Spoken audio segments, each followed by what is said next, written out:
The appointment of Rachael Holt as CEO of United Way of Oklahoma is not an aberration. It is not an isolated event, nor is it a reflection of meritocratic advancement.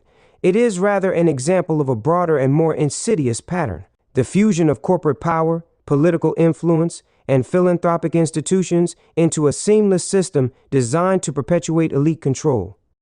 We must understand this within the broader structure of power in Oklahoma City.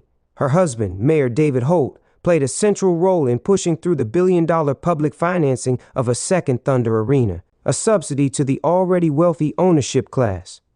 That project, like so many before it, transferred public funds into private hands under the guise of civic improvement. It was a familiar tactic: public cause, private gain. It is within this context that Rachael Holt's appointment must be viewed.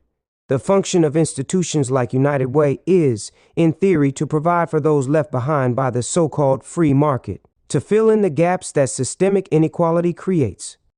But the reality is more complex. Organizations like United Way do not challenge the system that produces poverty, they manage it. They do not seek to restructure economic arrangements that disadvantage the working class. They serve as a pressure valve, ensuring that dissatisfaction never escalates into true opposition. Philanthropy, in its modern form, operates as a mechanism of social control. It is designed to channel funds in ways that reinforce existing hierarchies. It presents itself as a benevolent force, but in practice, it sustains the very power structures it claims to ameliorate. This is not a new phenomenon. Foundations and charitable institutions, particularly those backed by corporate wealth, have long functioned as tools to direct public sentiment, to create the illusion of reform while preserving the status quo.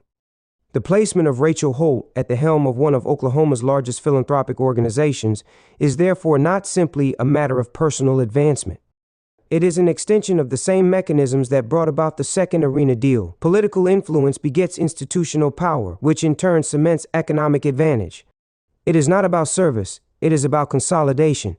If we examine the structure of United Way itself, we see the predictable patterns. The organization is largely dependent on corporate donors, which means that its agenda will never directly confront the interests of those donors.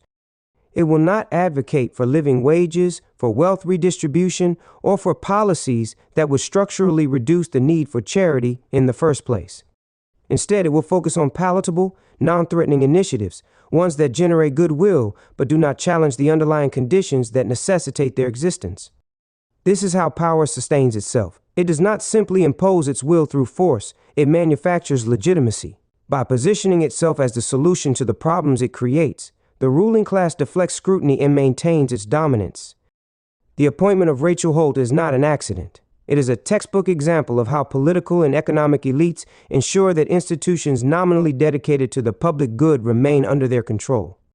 A truly just system would not require a united way to mediate the failures of economic policy. It would address the root causes of inequality rather than providing temporary relief. But such a system would threaten the interests of those who currently benefit from the existing order. And so, we continue along the familiar path: public money for private wealth, charitable institutions that do not challenge their benefactors, and a political landscape where power is inherited rather than earned. In the end, the people of Oklahoma City are left with the same question they have always faced. Will they continue to accept a system that enriches the few at the expense of the many, or will they demand something more?